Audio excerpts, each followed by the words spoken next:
Udah. Ayo bismillah, kita mulai sama-sama. Bismillahirrahmanirrahim. Kita lanjutkan taklim kita ya. Nah, masih persiapan apa, Wih? Nah, sekarang kita bahas tentang tujuan ya. Tujuan kita menunaikan ibadah umroh itu apa? Tujuannya itu begini. Allah itu ketika mensyariatkan ibadah, itu ada tujuan. Disebut dengan maqasidus syari', tujuan Allah. Nah, manusia ketika menunaikan perintah Allah atau juga meninggalkan larangannya juga ada tujuan. Nah, yang diinginkan adalah keselarasan antara tujuan kita mukallaf manusia ini dengan tujuan yang dikehendaki oleh Allah Subhanahu wa taala. Allah punya tujuan dengan ibadah umroh yang disyariatkan. Nah, kita harus menyelaraskan tujuan kita dengan tujuan Allah di dalam praktek umroh itu. Nah, termasuk dalamnya adalah ibadah haji, hampir sama ya. Nah, apa tujuannya? Yang pertama, tujuannya adalah tahqiqu at-tauhidi. Apa arti tahqiq ini? Tahqiq itu mewujudkan. Merealisasikan tauhid.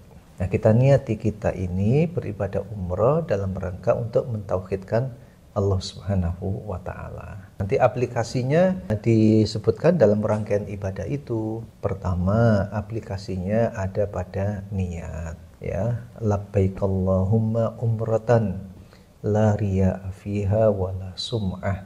Nah, aku penuhi panggilanmu ya Allah untuk menunaikan umroh. Tidak ada riya, tidak ada sum'ah, tidak mencari kepentingan apapun, murni karena Allah Subhanahu wa taala. Nanti wujud yang kedua, tahqiqut tauhid itu di mana? Dalam bacaan talbiyah. Nanti kalau sudah memakai pakaian ihram, kemudian niat umroh, nanti rencananya ke Mekah dulu ya, rencananya ya. Nah, kemungkinan kan di pesawat itu kita sudah memakai ihram ya, sejak dari Mesir itu sudah menyiapkan diri untuk memakai pakaian ihram. Terus kemudian kalau dulu waktu naik kapal itu dari Rabik namanya kalau nggak salah. Dulu.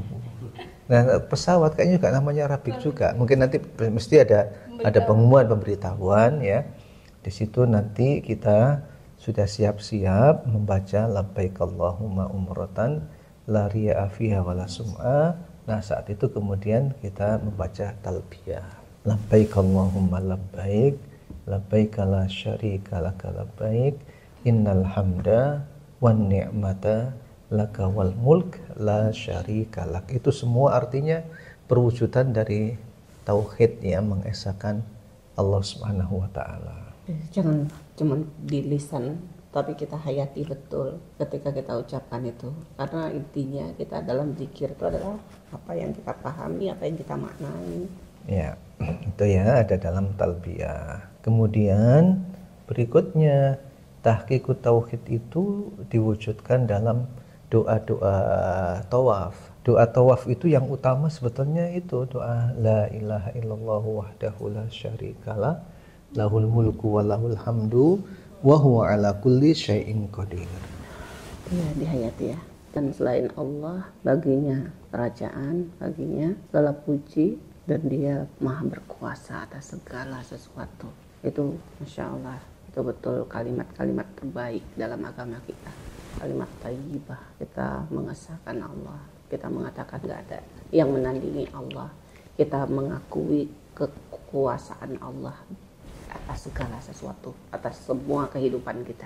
Ya, jadi la ilaha illallah wahdahu la syarikalah lahul mulku wa lahul hamdu wa huwa ala kulli syai'in qadir. Walaupun nanti bacaan tawafnya itu kan bebas sebetulnya. Nanti doa pertama ketika putaran pertama mendoakan Abi, putaran yang kedua mendoakan Umi. Kalau Abi kan mendoakan eyang ya. Kalau Umi mendoakan kakek nenek. Nanti putaran yang kedua mendoakan eyang putri, Umi mendoakan nenek. Kemudian yang lain anak-anak mendoakan Umi yang kedua. Kemudian yang ketiga mendoakan diri sendiri gitu ya. Doa untuk diri sendiri. Yang keempat untuk kaum muslimin, untuk Palestina. Kemudian yang kelima untuk teman-teman, untuk saudara-saudara, untuk dakwah. Kemudian yang keenam untuk Indonesia, kebaikan bangsa kita. Nanti kita minta kepada Allah Subhanahu wa taala. Jadi yang ketujuh ya bebas umum ya. Bebas atau memperbanyak la ilaha illallah wahdahu la syarikalah lahul mulku wa lahul hamdu yuhyi wa yumit wa huwa ala kulli syai'in qadir. Iya, sambil jalan. Kenapa? Gak apa-apa. Bahasa Indonesia gak apa-apa. Jadi nggak ada doa khusus itu untuk kita tawaf tuh nggak ada, ya. Nanti ada zikir mulai dari Hajar Aswad sampai ke Makam Ibrahim, itu kita tasbih dulu, tahmid, tahlil, kemudian setelah itu kita doa bebas sebenarnya. Inti dari doa itu adalah bagaimana kita yakin Allah mengabulkan. Inti dari doa itu kita khusyuk gitu loh. Ya, jadi sebenarnya kita pakai bahasa Indonesia bisa membantu kekhusyukan kita, lebih bisa membuat kita menghayati doa kita, itu nggak ada masalah. Daripada kalau kita doa pakai bahasa Arab yang kita nggak paham, itu ya kurang bagus. Tapi kalau kita mau pilih doa-doa yang dari Al-Quran yang kita paham, itu bagus juga. Doa-doa dari hadis. Ya, oke. Nanti kemudian tahqiqut tauhid berikutnya itu diwujudkan dalam sholat sunnah setelah tawaf. Sholat sunnah setelah tawaf itu kalau menurut hadis yang sahih, di rakaat yang pertama setelah Al-Fatihah itu membaca surat Qul ya ayyuhal kafirun. Rakaat kedua setelah Al-Fatihah membaca surat Al-Ikhlas. Kalau dalam bahasa hadisnya itu di dua rakaat itu membaca suratai Al-Ikhlas, dua surat Al-Ikhlas. Nah, dua surat Al-Ikhlas itu yang pertama adalah Qul ya ayyuhal kafirun di rakaat pertama, kemudian Qul huwallahu ahad di rakaat yang kedua. Itu tahqiqu at-tauhid. Ya, itu ya. Jadi tujuan yang pertama tadi apa tadi? Tahqiqut tauhid. Yang pertama tahqiqut tauhid ya. Kemudian yang kedua tujuannya adalah ta'zimu sya'airillah, mengagungkan syiar-syiar Allah. Coba ayatnya apa? Wa may yu'azzim sya'airallahi fa innaha min taqwal qulub. Mengagungkan apa yang diagungkan oleh Allah Subhanahu wa taala. Syiar Allah itu banyak. Salat itu juga syiar Allah, kita agungkan, tidak kita sepelekan. Puasa itu juga syiar Allah, tidak kita sepelekan. Ka'bah itu juga syiar Allah. Umrah itu juga syiar Allah. Sofa Marwah yang kita isi dengan sa'i itu juga syiar Allah. Tahallul itu juga syiar Allah, mengagungkan syiar Allah. Arti mengagungkan itu kita menghayati betul, ini saya potong tahallul itu bukan sekedar potong rambut. Tawaf itu bukan sekedar putar-putar.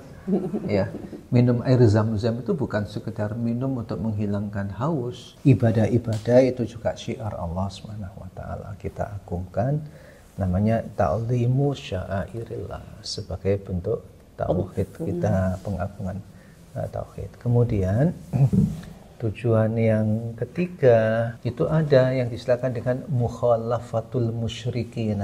Jadi dalam praktek haji, dalam praktek umrah itu ada yang disimbol-simbolkan tertentu itu sebagai perwujudan itu mukhalafatul musyrikin. Supaya kita berbeda. Kalau contohnya kalau dulu orang musyrik itu bila membaca talbiyah, bacaan talbiyah itu ada unsur syiriknya. Ya, labbaik Allahumma labbaik labbaik la syarika lak labbaik innal hamda wan ni'mata laka wal mulk la syarika lak illa syarikan huwa lak. Itu begitu.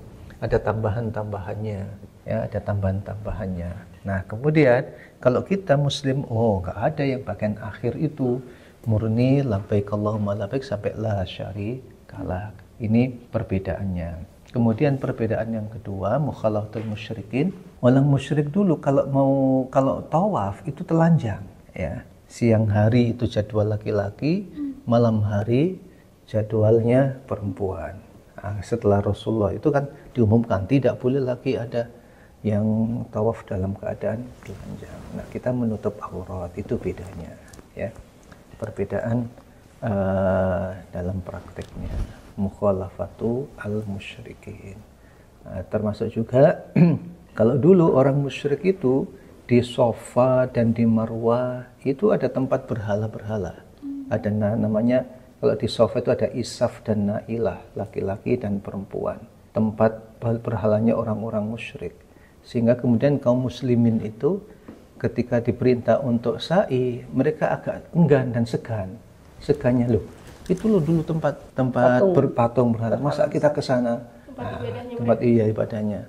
Nah, turun ayat innas sofa wal marwata min sya'airillah faman hajjal baita aw i'tamara fala junaha alaihi ayyatawafa bihima. Enggak dosa, enggak apa-apa. Nah, itu namanya mukhalafatu al-musyrikin. Sudah berapa, Kak?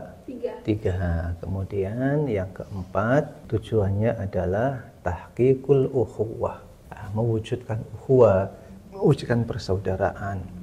Nanti kalau di sana, kalau sama rombongan kan tentu namanya membantu biasa ya, bahkan itu sebagai keharusan.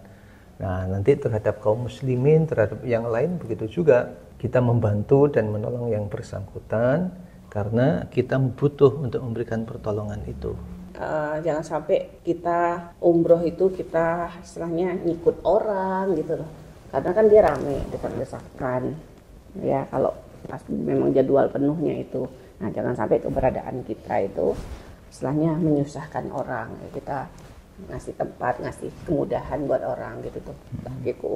Jangan, ibadah itu nggak bisa menjadikan kita egois. Yang penting kan aku enak, penting aku dapat tempat gitu loh. Ya, justru kita juga memperhatikan bagaimana memudahkan menolong orang lain. Ya, kemudian doa, memperbanyak doa kepada Allah dalam ibadah itu. Nanti tentunya kalau dari perjalanan itu dari Mesir misalnya, dari Mikot sampai ke Jeddah, kemudian sampai ke Mekah kan panjang perjalanannya ya.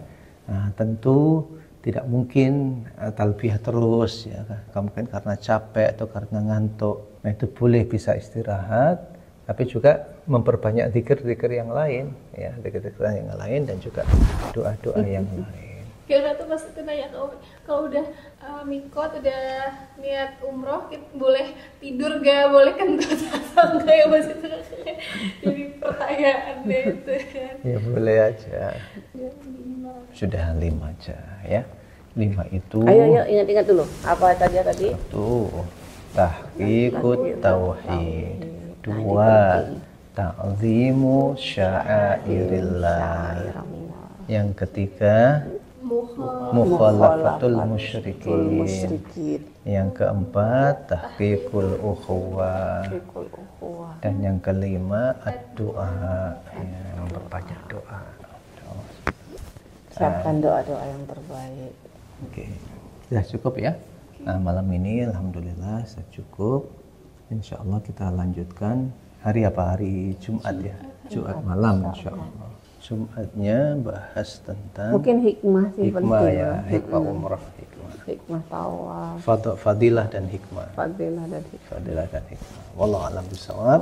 Subhanakallahumma wa bihamdika asyhadu an la ilaha illa anta astaghfiruka wa atubu ilaik.